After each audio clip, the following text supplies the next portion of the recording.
പീതാംബരം കരവിരാജിതശങ്കചക്രകൗമോദഗീതരതിജങ്കരുണാസമുദ്രം രാധാസഹായമതിസുന്ദരമന്ദഹാസം വാതാലയേശമനിശം ഹൃദി ഭാവയാമി. നമസ്കാരം.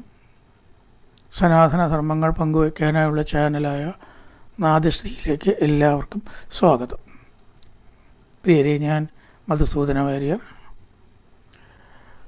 Bell button അമർത്തി subscribe ചെയ്യുന്നതോടൊപ്പം like button കൂടി അമർത്താൻ ഓർമ്മിപ്പിച്ചുകൊള്ളുന്നു. ശ്രീമദ് ഭാഗവതത്തിലെ 7 സ്കന്ധങ്ങളാണ് നമ്മൾ അവസാനിപ്പിച്ചത്. ഊതി എന്ന കർമ്മവാസനയെ കാണിക്കുന്ന പുരാണ ലക്ഷണമാണ് സപ്തമസ്കന്ധം. 8ാമത്തെ സ്കന്ധത്തിലെ മന്വന്തരങ്ങളാണ് പ്രമേയം. 14 മനുക്കൾ ധർമ്മപരിപാലനം ചെയ്തതിനെ കാണിക്കുന്നതാണ് മന്വന്തരങ്ങൾ. അതിൻ്റെ ഇടയ്ക്ക് ഉണ്ടായ ചില സംഭവങ്ങൾ, എല്ലാ സംഭവങ്ങളും പറയണില്ല.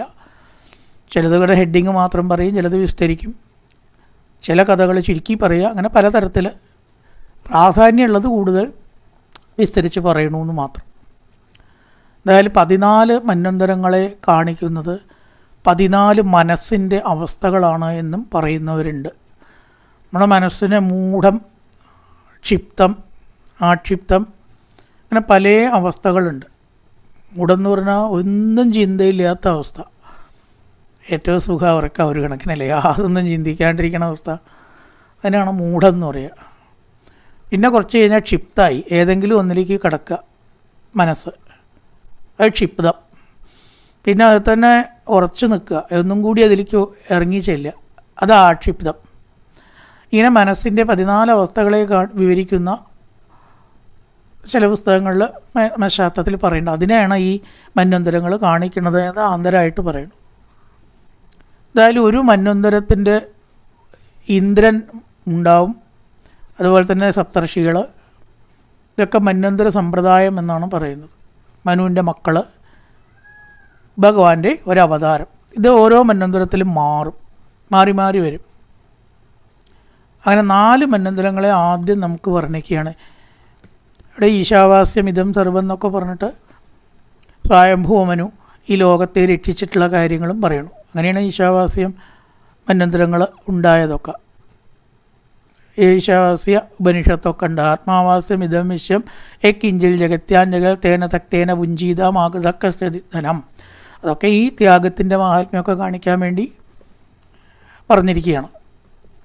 അങ്ങനെ സ്വയംഭൂമനു ധർമ്മപരിപാലനം നടത്തി എന്ന് പറഞ്ഞിട്ടാണ് തുടങ്ങുക.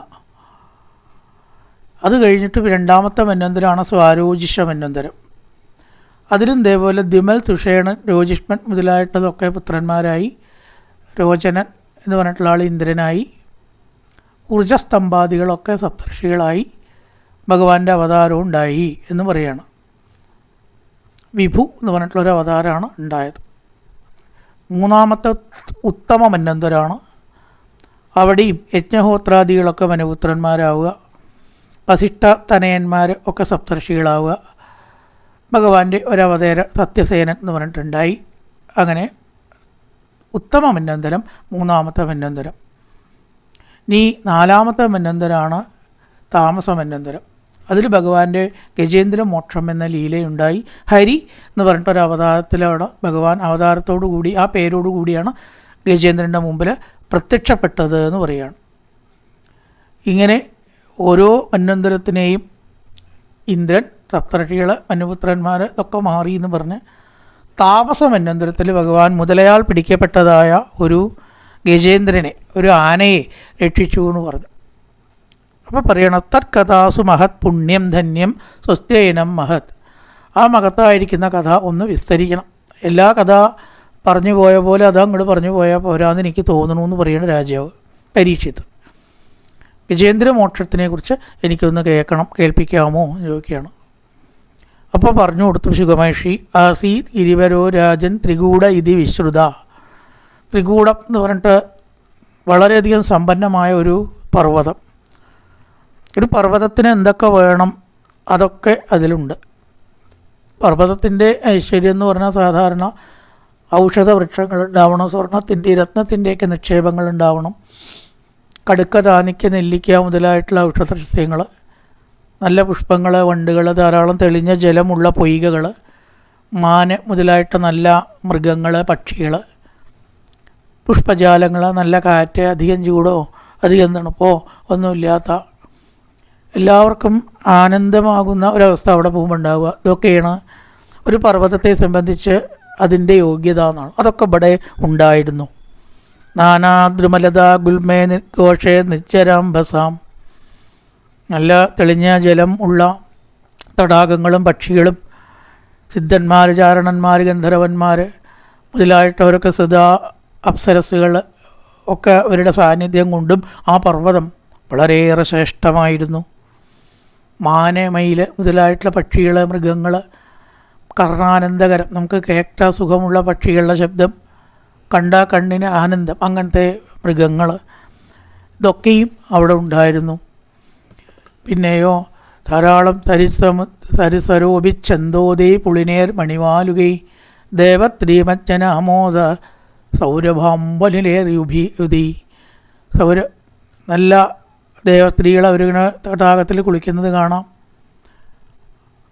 സൗരഭം പനിലേറി യുധ, അവരുടെയൊക്കെ കുളി മുതലായത് കൊണ്ടും ഈ പർവ്വതം വളരെ മനോഹരമായിരുന്നു.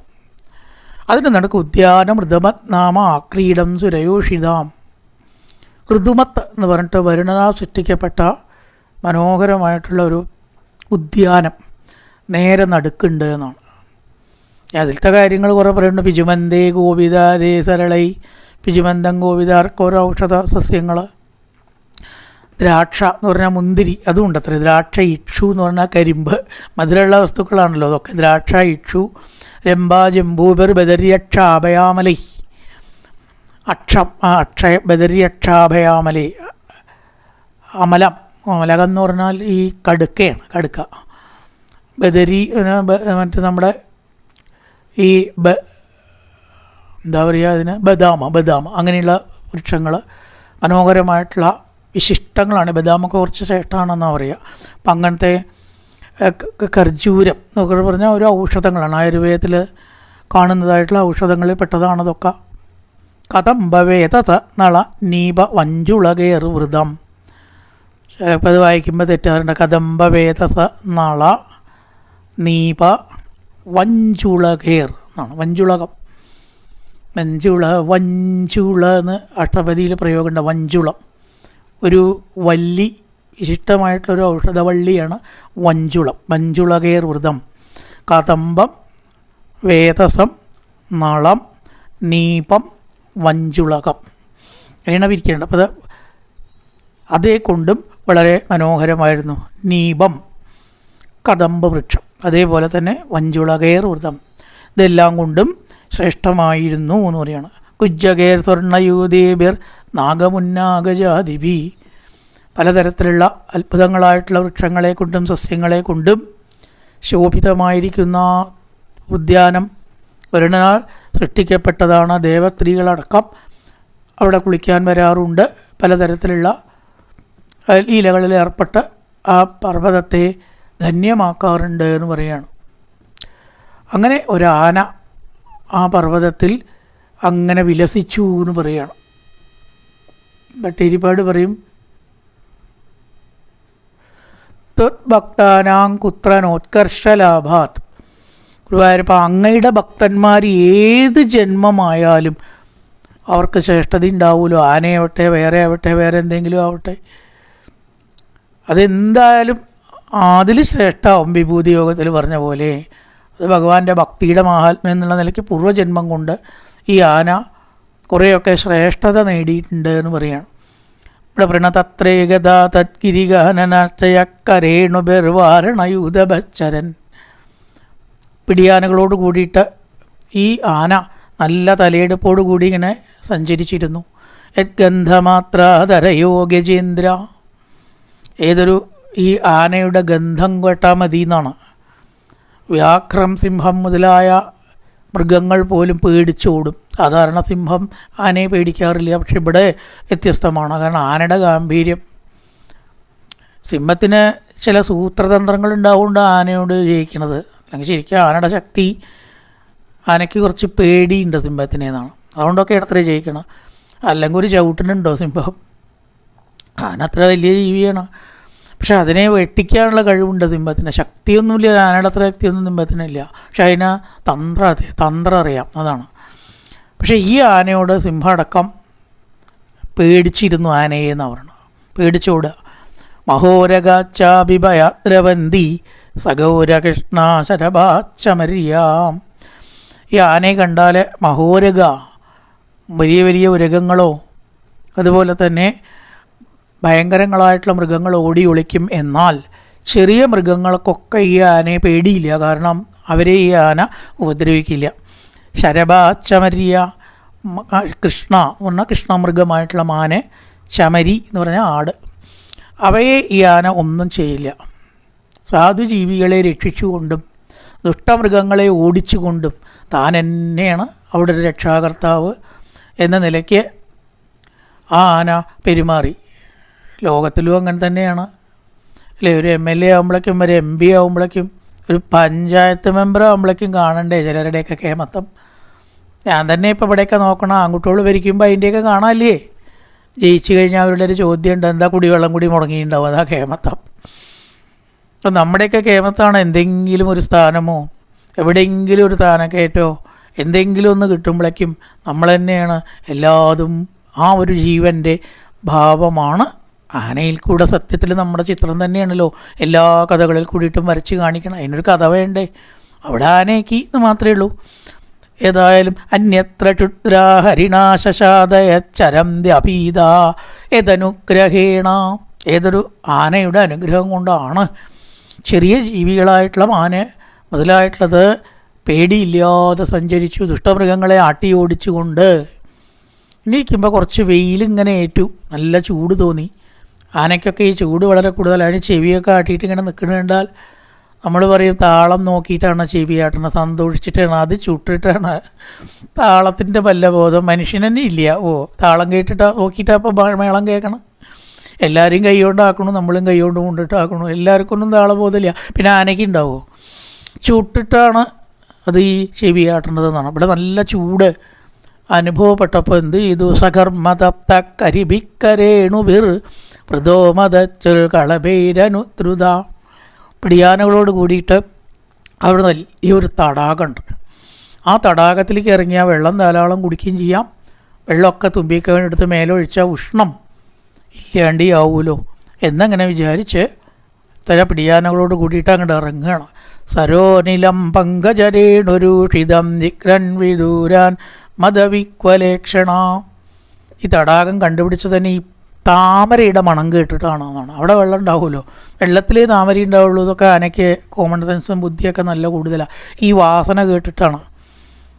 അങ്ങനെ ആ താമരയുടെ പൂമ്പൊടി വെള്ളത്തിലൊക്കെ അങ്ങനെ പാറി കിടക്കുന്നുണ്ട്. നല്ലൊരു രംഗണ തെളിഞ്ഞ ജലം, അലയിങ്ങനെ അടിക്കുന്നുണ്ട്. ആനകളിങ്ങനെ ഇറങ്ങുമ്പോൾ താമരപ്പൂ ധാരാളം വിരിഞ്ഞിങ്ങനെ നിൽക്കുക അല്ലേ? അതിലെങ്ങനെ ഇറങ്ങി പിടിയാനകളെ കുട്ടിയാനകളെ ഒക്കെ അങ്ങനെ ഇറങ്ങിക്കോളി, ഞാൻ ഇവിടെയുണ്ട്, ഒന്നും പേടിക്കേണ്ട, നിങ്ങൾക്കൊന്നും സംഭവിക്കൊന്നുമില്ല എന്നങ്ങനെ വിചാരിച്ച് ആ മൃദുതുല്യമായിരിക്കുന്ന ആ വെള്ളം തുമ്പിക്കൈകൊണ്ട് അങ്ങനെ എടുത്ത് പിടിയാനകളുടെയും കുട്ടിയാനകളുടെയും മേലെ അങ്ങനെ ഒഴിക്കുകയാണ്. സപുഷ്കരേണോ ധൃതശീകരാംബുഭിർനിപായൻ സസ്മയൻ യഥാഗൃഹി സംസ്നപയൻ യഥാഗൃഹി. ഒരു ഗൃഹസ്ഥൻ എങ്ങനെയാണ് തൻ്റെ വീട്ടിൽ സുഖമായിട്ടങ്ങനെ കളിക്കണത്, അല്ലെങ്കിൽ വിഹരിച്ചുകൊണ്ടിരിക്കുന്നത്, നേരം പോണത് അറിയാതെ വീട്ടിൽ കഴിച്ചു കൂട്ടണത്, നമ്മൾ ഏത് രീതിയിലാണ് അല്ലേ? ചില ദിവസമൊക്കെ നല്ല സന്തോഷമാവും നമുക്ക്. കല്യാണം കഴിക്കാത്തവരുടെയൊക്കെ ഒരു വിഡ്ഢിത്തരം, സുഖമായിട്ടുള്ള ഭാര്യ മക്കളൊക്കെ ആയിട്ട് എന്തൊരു സുഖമാണ്. ചിലപ്പോൾ അങ്ങനെയും തോന്നും, ചിലപ്പോൾ നേരെ തിരിച്ചും തോന്നും. അതാണല്ലോ ഗൃഹസ്ഥാശ്രമം. അപ്പോൾ തൻ്റെ കുട്ടികളോടും പത്നികളോടും തമാശകളും പറഞ്ഞ് സുഖമായിട്ടുള്ള ഭക്ഷണം എന്താ വെച്ചാൽ അതൊക്കെ അങ്ങനെ കഴിച്ച് പാട്ടോ നൃത്തമൊക്കെ കണ്ട് ആനന്ദമായിട്ടൊരു ഗൃഹസ്ഥൻ എപ്പോൾ അത് എങ്ങനെയാണോ കഴിയുന്നത് അതേപോലെ തനിക്ക് നേരിടാൻ പോകുന്ന ആപത്തിനെ അറിയാതെ കണ്ട് അങ്ങനെയുണ്ട്. നാചട്ടകൃച്ഛം കൃപണോജമായ, അജൻ്റെ മായ കൊണ്ട് വരുത്തപ്പെട്ടതായ ദുഃഖമോ ദുരന്തമോ അതേപോലെ വരാൻ പോണതിനെ അറിയാത്ത അവസ്ഥയും മായ തന്നെയാണ്. ഇവിടെ മായ എന്ന് രണ്ടിനും കൊടുക്കാം. ഒന്ന്, വരാൻ പോണ ആപത്തിനെയുള്ള അറിയായ്മ, മായ കൊണ്ടാണല്ലോ. വരാൻ പോണ ആപത്തോ അതന്നെ ഒരു മായയാണ്. അപ്പം ഭഗവാന്റെ മായയാകുന്ന ആപത്ത് ആ മായ കൊണ്ട് തന്നെ അറിയാതെ കഴിഞ്ഞു എന്ന് പറയാണ്. അതെന്താണ്? ഗ്രാഹോപലിയാൻ ചരണേരുഷാഗ്രഹീർ. ദേഷ്യപ്പെട്ട് തൻ്റെ താവളത്തിൽ ആരാണ് വന്നത് എന്ന ഭാവേനൊരു മുതല കാലിലാണ്ട് പിടിക്കുകയാണ്. വെള്ളത്തിൽ മുതലകൾക്കാവുമല്ലോ ശക്തി കൂടുക. അപ്പോൾ ഒന്നും ഗജേന്ദ്രൻ്റെ ഒറ്റലേശം കൂട്ടാക്കിയില്ല. യഥാബലം സോതിബലോ വിചക്ര, ഒറ്റ കുടച്ചിൽ. ആ കുടച്ചിൽ തന്നെ ജലജീവി എവിടെയോ എത്തും എന്നാണ് ഗജേന്ദ്രൻ്റെ വിചാരേ ഉണ്ടായുള്ളൂ. പക്ഷേ കുടഞ്ഞിട്ട് പോകുന്നില്ല. വീണ്ടും വലിച്ചു കുടഞ്ഞു, ആവർത്തിച്ചു. തഥാതുരം യുധപതിങ്കരേണവോ വിഗൃഹ്യമാണം തരസാ ബലീയസാം വിജുക്രുചുർദീനദിയോ പരേ ഗജ പണിഗ്രഹാം താര ഇതും നചാശകൻ. പിടിയാനകൾ വേഗം വന്നിട്ട് കമ്പിക്കൈയൊക്കെ പിടിച്ച് വലിച്ച് കയറ്റാൻ നോക്കുകയാണ്. തൻ്റെ കൂടെ എന്തിനും ഏതിനും ഉണ്ടായ ഗജേന്ദ്രൻ ആപത്തിൽപ്പെട്ടതാണ്. അപ്പം തങ്ങൾക്ക് നോക്കി നിൽക്കുക എന്ന് പറഞ്ഞാൽ ശരിയാണോ? വേഗം എന്ത് ചെയ്തു? പിടിച്ച് വലിച്ച് കയറ്റാനുള്ള ശ്രമം. അവരാൽ കഴിയുന്നതെല്ലാം അവർ നോക്കി. പക്ഷേ യാതൊരു നിവൃത്തിയില്ല. ആ മുതലയ്ക്കാണ് വെള്ളത്തിൽ ശക്തി കൂടുന്നത്. കൂടുതൽ കൂടുതൽ ആന താഴാനും തോൽക്കാനും തുടങ്ങി. അങ്ങനെയായപ്പോൾ എന്തുണ്ടായി? ആ പിടിയാനകളെല്ലാം അവരുടെ പാട്ടിൽ ഉപേക്ഷിച്ചാണ് പോയി. അവരും കൂടി വെള്ളത്തിലേക്ക് താഴുകയാണ്. നമ്മുടെ ജ്ഞാതികൾ, ബന്ധുക്കൾ, കൂടെയുള്ളവരുടെയൊക്കെ അവസ്ഥയാണ് ശരിക്കും പറഞ്ഞിരിക്കണത്. അവരുടെ സുഖത്തിന് നമ്മൾ വിരോധമാവണ വരെ നമ്മളെ അവർക്ക് വേണ്ടു. എപ്പോൾ അവരുടെ സുഖത്തിന് നമ്മൾ വിരോധമായോ, സമ്പാദ്യാദികളൊന്നും കയ്യിലില്ലാണ്ട് ആവണോ, പിന്നെ നമ്മളെ എവിടെയെങ്കിലും കൊണ്ടേ തള്ളും. പണ്ടൊക്കെ ഈ വസൂരിൻ്റെയപ്പോൾ പിന്നെ അങ്ങനെയില്ല. എവിടെയെങ്കിലും കൊണ്ടേ തള്ളുക അത്രേ ചെയ്യുക. അവരെ ശുശ്രൂഷിക്കുന്നതിന് പകരം ഒഴിഞ്ഞ വീട്ടിൽ അടച്ചിട്ട് പലപ്പോഴും പട്ടിണി കിടന്നിട്ട് വസൂരി രോഗികൾ മരിക്കാറുണ്ടെന്ന് പറയണം. വസൂരിയെ കൊണ്ട് മരിക്കണേക്കാളും പട്ടിണി കൊണ്ട് മരിക്കാറുണ്ട് അത്ര. പണ്ട് ഇപ്പോഴൊക്കെ ആ സ്ഥിതിയൊക്കെ മാറിയിട്ടോ. പേടിയില്ലാതെ കണ്ട് ശുശ്രൂഷിക്കാനും വാക്സിനേഷൻ എടുക്കാനും. അതൊക്കെ ശരിക്കും എത്ര വലിയ സാമൂഹ്യ സേവനം ആലോചിച്ച് നോക്കുക. അല്ലെങ്കിൽ ആ വ്യക്തി പലപ്പോഴും വസൂരിയെ കൊണ്ടാവില്ല മരിക്കുക എന്നാണ്. ഭക്ഷണം കിട്ടാണ്ട് മരിക്കും. കാരണം അവരെ തള്ളുകയാണ്. അതേപോലെ എല്ലാ പിടിയാനകളും അവരുടെ സുഖത്തിന് ഇനി ഈ ഗജേന്ദ്രനെ കിട്ടില്ല കണ്ടതോടുകൂടി സപ്രാണയോ ചിത്രമമം സദാമര. വേഗം കുറച്ചും കൂടി ഇങ്ങനെ കഴിഞ്ഞതായിട്ട സമയത്ത് കാലേന ദീർഘേണമകാനഭൂവയ, എല്ലാ ശക്തിയും അങ്ങോട്ട് പോവുകയാണ്. നമ്മുടെയൊക്കെ അവസ്ഥയിൽ നിന്ന് ആലോചിക്കുമ്പോഴാണ് ഗജേന്ദ്രമോക്ഷം കഥ കണ്ണീരോട് കൂടിയിട്ടേ നമുക്ക് സ്മരിക്കാൻ പറ്റൂ. ഏറ്റവും കൂടുതൽ നമ്മുടെ ഹൃദയസ്പർശിയായിട്ടുള്ള കഥകളിൽ ഞാൻ പറയുന്ന ഭാഗവതത്തിൽ ഗജേന്ദ്രമോക്ഷണം. നമ്മുടെ ആചാര്യൻ അത് പറയുമ്പോൾ ആരും കരയാണ്ടിരിക്കില്ല. ആ സദസ്സിലുള്ളവരെയൊക്കെ കരയിപ്പിക്കുക. അദ്ദേഹത്തോട്ട് കരയില്ല കേട്ടോ. ആചാര്യം കരയാൻ പാടില്ല എന്നുണ്ട്. അതുകൊണ്ടാണ്. പിന്നെ കുചേലവൃത്തം ഭക്തിക്ക് മാത്രം പ്രാധാന്യം കൊടുത്തുള്ള രണ്ട് കഥ. തമാശയ്ക്കോ ബാക്കിയുള്ള കാര്യങ്ങൾക്കോ ജ്ഞാനത്തിനൊന്നുമല്ല അവിടെ അധികം പ്രാധാന്യം, ഭക്തിക്കാണ്. രണ്ട് കണ്ണുന്നും ഈ ആനയുടെ വെള്ളം കണ്ണുന്ന് വെള്ളം വന്നു എന്ന് പറയുകയാണ്. ഇവരെയൊക്കെയല്ലേ ഞാൻ എൻ്റെ സ്വന്തക്കാർ എന്ന് പറഞ്ഞിട്ട് സ്നേഹിച്ചത്. തനിക്കൊരു ഘട്ടം വന്നപ്പോൾ കണ്ടു അവരുടെ സുഖം നോക്കി അവർ പോയത്. ഇത്രയില്ലേ ഈ ലോകത്തിലത്തെ ബന്ധങ്ങളുള്ളൂ. സത്യത്തിൽ നമുക്കൊക്കെ ഉള്ള മുന്നറിയിപ്പാണത് എന്ന് പറയുകയാണ്. ക്ഷീണിച്ച് അങ്ങോട്ട് അവശനായപ്പോൾ ദാ മുതല ജയിക്കാൻ തുടങ്ങി. ആനദാ കൂടുതൽ ഇപ്പോൾ വെള്ളത്തിലേക്ക് താഴാൻ പോവുകയാണ്. തം ഗജേന്ദ്രസ്തയദാപസങ്കടം പ്രാണസ്യദേഹി വിവശോ എദൃച്ഛയാ. സർവശക്തിയെ അങ്ങോട്ട് ചോർന്നു പോയതായിട്ട് സമയത്ത് ഇനി തനിക്കൊരൊറ്റ വഴി തന്നെ ഉള്ളൂ ഇതിൽ നിന്ന് കരകയറാൻ. സർവേശ്വരനായിട്ടുള്ള ഭഗവാൻ മാത്രം. എങ്ങനെയാ ഒരു ജീവിയായിരിക്കുന്നതിന് ഈ ബോധമുണ്ടായത്? പൂർവജന്മം ദദ്യാവിമാം ബുദ്ധിം അഥാപ്യപത്യതാ. ആ പൂർവ്വജന്മത്തെക്കുറിച്ച് ഇനി പറയാൻ പോകുന്നുണ്ട് കേട്ടോ. എന്തുകൊണ്ടാണ് ഒരാനയ്ക്ക് ഭക്തി ഉണ്ടാകാൻ കാരണം? ചോദ്യമാണ്. പറയുന്നുണ്ട് അദ്ദേഹത്തിൻ്റെ പൂർവ്വജന്മം കാരണമാണ്. ഊതി എന്നുള്ളതിൻ്റെ ഒരു തുടർച്ച നമുക്കിവിടെ വേണമെങ്കിൽ ദർശിക്കാം. പൂർവ്വജന്മത്തിൻ്റെ തുടർച്ചയാണല്ലോ ഈ ജന്മം. അങ്ങനെ ആ സർവേശ്വരനായിട്ടുള്ള ഭഗവാനെ ചിന്തിച്ചുകൊണ്ട് പറയുകയാണ് നമുക്കൊക്കെ ആ ചെല്ലാവുന്നൊരു ശ്ലോകമാണ്. നമാമി മേ ജ്ഞാതയ ആതുരം ഗജ ഉദക്കരിണ്യ പ്രഭവന്തി മോചിതും ഗ്രാഹേണ പാശേന വിധാതുരാവൃതോപി അഹഞ്ചതം യാമി പരംപരായണം. സർവേശ്വര, എൻ്റെ കൂടെ രക്ഷയ്ക്കുണ്ടാവുമെന്ന് ഞാൻ വിചാരിച്ചതായിട്ടുള്ള ഇവരൊന്നും ഉള്ളിലാണ് തട്ടി പറയണ പോലെയാണ്. കണ്ടോ, ഇവരാരും ഇപ്പം എൻ്റെ രക്ഷിക്കായിട്ടില്ല. ഞാൻ മോചിതും, എന്നെ രക്ഷിക്കാനായിട്ടില്ല. അപ്പം എനിക്ക് മനസ്സിലായി. ഗ്രാഹേണ പാശേന വിധാതുരാവൃതോപി. അവിടെ വിധാതാവ് എന്ന് പറഞ്ഞാൽ വിധി ഈശ്വരൻ എന്നാണ്. ബ്രഹ്മാവ് എന്നർത്ഥം ഉണ്ടെങ്കിലും ബ്രഹ്മാവല്ല, ഈശ്വരനാണ്, സർവേശ്വരനാണ്. ഈ പ്രപഞ്ചാതീതമായിട്ടുള്ള ശക്തിയായിട്ടുള്ള ഈശ്വരൻ എന്നർത്ഥമേ ഉള്ളൂ. ആ ഈശ്വരനാൽ സൃഷ്ടിക്കപ്പെട്ടതായിരിക്കുന്ന ഈ ആപത്തിൽ നിന്ന് രക്ഷപ്പെടാൻ ആ ഭഗവാൻ, ഏതൊരാളാണോ ഈ ആപത്ത് ഉണ്ടാക്കി തീർത്തത്, ആ ഭഗവാനെ തന്നെ ഞാനിപ്പോൾ ആശ്രയിക്കുന്നു. ആർത്തത്രാണപരായണനായിരിക്കുന്ന സർവേശ്വരനല്ലാതെ ഇനി ഇതിൽ നിന്ന് രക്ഷ കിട്ടാൻ എനിക്ക് വേറൊരു മാർഗമില്ല എന്നങ്ങനെ പറഞ്ഞിട്ട് ഭീതം പ്രപന്നം പരിപാതിയദ്ഭയാ പ്രത്യം പ്രതാപചരണം തമീമഹി. ആ സർവേശ്വരനായിരിക്കുന്ന ഭഗവാനെ ഞാനിതാ ശരണം പ്രാപിക്കണു എന്ന് പറയുകയാണ്. അപ്പോൾ ആ പൂർവ്വജന്മത്തിൽ കിട്ടിയതായിട്ടുള്ള ചില അറിവുകൾ വെച്ചിട്ട് ഭഗവാനെ സ്തുതിക്കുകയാണ്. അതാണ് ഗജേന്ദ്രൻ്റെ സ്തുതി. 3-ാമത്തെ അധ്യായം 8ാം സ്കന്ധത്തിൽ അതായത് ഒരു സ്തുതിയാണ്. അതിൽ ആദ്യത്തെ ശ്ലോകം ഒഴികെ ബാക്കിയൊക്കെ ഗജേന്ദ്രൻ്റെ സ്തുതിയാണ്. 28 ശ്ലോകം. എല്ലാ ശ്ലോകത്തിലേക്കും പോകുന്നില്ല. ഏവം വ്യവസിതോ ബുദ്ധ്യാ സമാധായ മനോഹൃതി ചചാപ പരമഞ്ചാപ്യം പ്രാഗ്ജന്മന്യനുശിക്ഷിതം.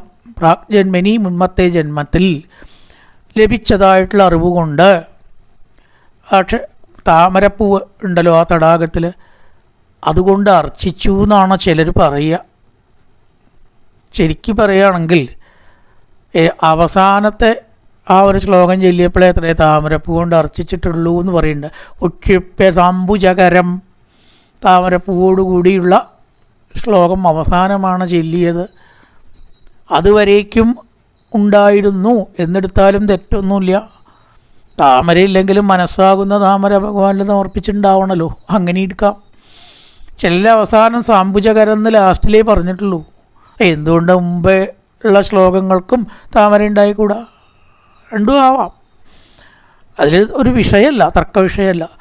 ഗജേന്ദ്ര സ്തുതി നമുക്ക് അടുത്ത ഭാഗത്തിൽ തുടരാം. കായേന വാചാ മനസേന്ദ്രിയൈർവാപ്യാത്മനാ വാ പ്രകൃതേ സ്വഭാവാൻ കരോതി യദ്യത് സകലം പരസ്മൈ നാരായണായേതി സമർപ്പയാമി. ഓം പൂർണ്ണമദഃ പൂർണ്ണമിദം പൂർണ്ണാത് പൂർണ്ണമുദച്യതേ പൂർണ്ണസ്യ പൂർണ്ണമാദായ പൂർണ്ണമേവാവശിഷ്യതേ. ഓം ശാന്തി ശാന്തി ശാന്തി. ഹരി ഓം. ശ്രീ ഗുരുഭ്യോ നമഃ. ഹരി ഓം.